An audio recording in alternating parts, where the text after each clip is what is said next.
Gesbol. Halo juragan warung semuanya, jumpa lagi di channel Amertosima. Assalamualaikum warahmatullahi wabarakatuh.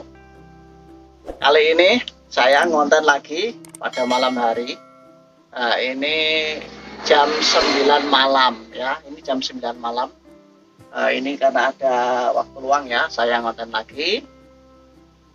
Untuk video kali ini saya akan memberitahukan ya 5 kiat sukses untuk usaha warung sembako kecil-kecilan ala saya ya. Ini jadi berdasarkan pengalaman pribadi saja. Jadi saya nggak menggurui ya, ini sharing pengalaman pribadi saya sendiri. Kiat yang pertama ya, agar bisa sukses dalam usaha warung sembako, jualah produk-produk kebutuhan sehari-hari yang paling dikenal oleh masyarakat. Nah, itu perbanyak. Kenapa kok saya menganjurkan hal demikian? Karena merek yang dikenal itu adalah merek yang paling laris di masyarakat, di dekat atau di sekitar toko kita. Ya, semisal contohnya ya, saya di sini kan, misal nih ada sabun mandi.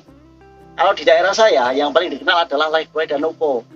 Yang lainnya paling lakunya sedikit-sedikit ya. Untuk Lifebuoy dan Nuvo itu kencang. Jadi saya sediakan yang paling banyak adalah Lifebuoy dan Nuvo. Nah, itu saya jual produk itu yang saya utamakan. Kemudian untuk sabun deterjen ya, kan banyak jenisnya. Tapi di daerah sini yang paling dikenal adalah Daya dan Boom. Makanya saya lebih prioritaskan untuk menjual Daya dan Boom. Untuk yang lain saya sediakan juga, tetapi sedikit saja. Oke, itu kiat yang pertama. Kemudian kiat yang kedua ya, jika kita berdagang, kalau kita masih toko kecil-kecilan, apalagi baru merintis modal pas-pasan, jangan pernah ngasih hutang ya. Ini setiap toko pasti permasalahannya cuman ini. Yang sering terjadi itu adalah pedagang ngeluhnya itu apa? Hutang yang nggak dibayar-bayar. Pokoknya semuanya permasalahan sama ya di setiap warung ya. Jika kita ngasih hutang ke pembeli, pertama memang dia minta hutang sedikit, misal kurang 2.000, kurang 5.000, kita biarkan kan. Ya udah nggak apa-apa Bu, bawa dulu. Catat ya Mas, catat ya Bu, itu hutang 5.000 dulu, besok saya bayar. Tapi besok pagi nggak akan dibayar, dia akan nambah hutang lagi. Sekali dikasih hutang, pasti akan ketagihan, akan minta hutang lagi. Dia bayarnya akan tempo terus. Ya, pokoknya banyak drama. Jika itu terjadi di toko Anda, maka lambat laun Anda nggak akan bisa belanja lagi kalau modal kamu terbatas. Kalau modal kita terbatas, ya kita akan kesusahan. Ujung-ujungnya toko kita tutup, duit nggak balik.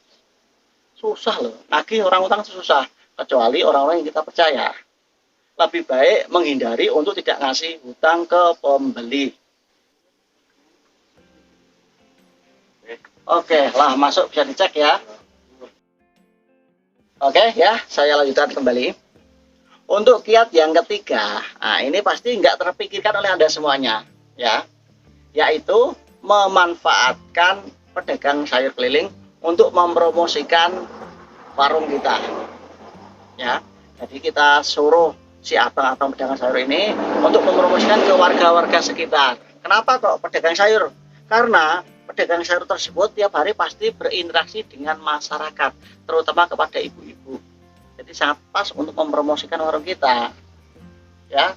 Nanti kalau kita sudah sukses, sudah berkembang warungnya, si pedagang sayur tersebut kita kasih imbalan sembako, misal beras, minyak atau gula dan sebagainya.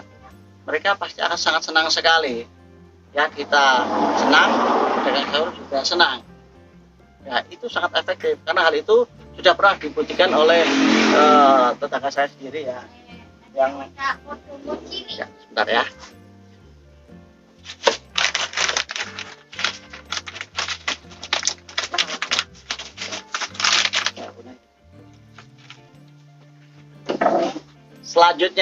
Selanjutnya untuk kiat yang keempat, Anda sebagai seorang pedagang harus bisa membaca situasi pasar, harus bisa membaca pergerakan pasar ya, harus bisa melihat momen-momen tertentu itu bisa menaikkan penjualan suatu produk.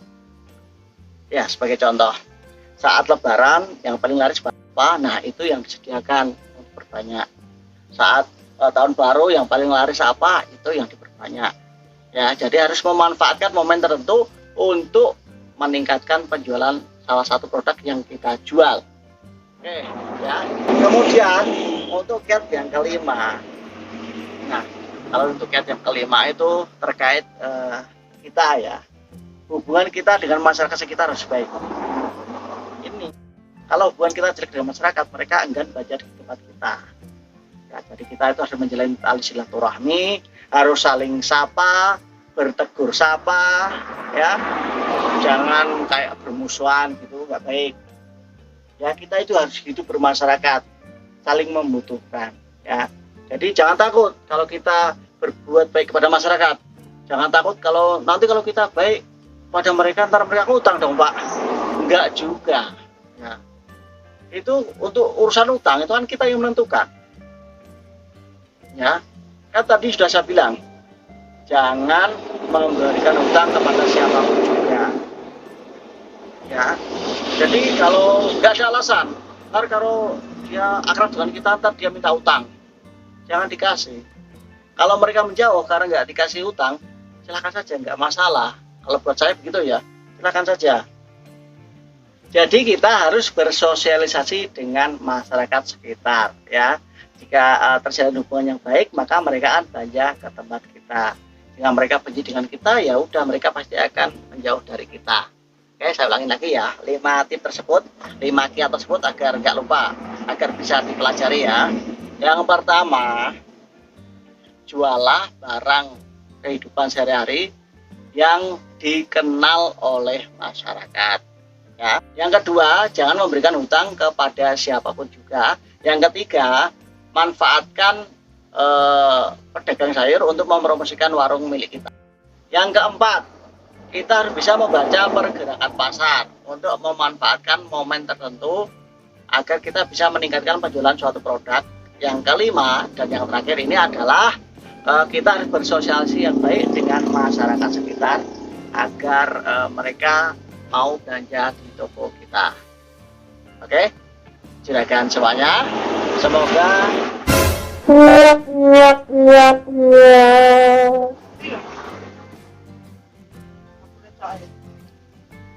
silakan semuanya. Semoga video ini bisa bermanfaat bagi kita semuanya. Jangan lupa untuk like, subscribe, dan komen, serta bagikan videonya agar lebih bermanfaat bagi orang yang lebih banyak lagi. Semoga usaha Anda semakin laris dan juga berkembang. Salam.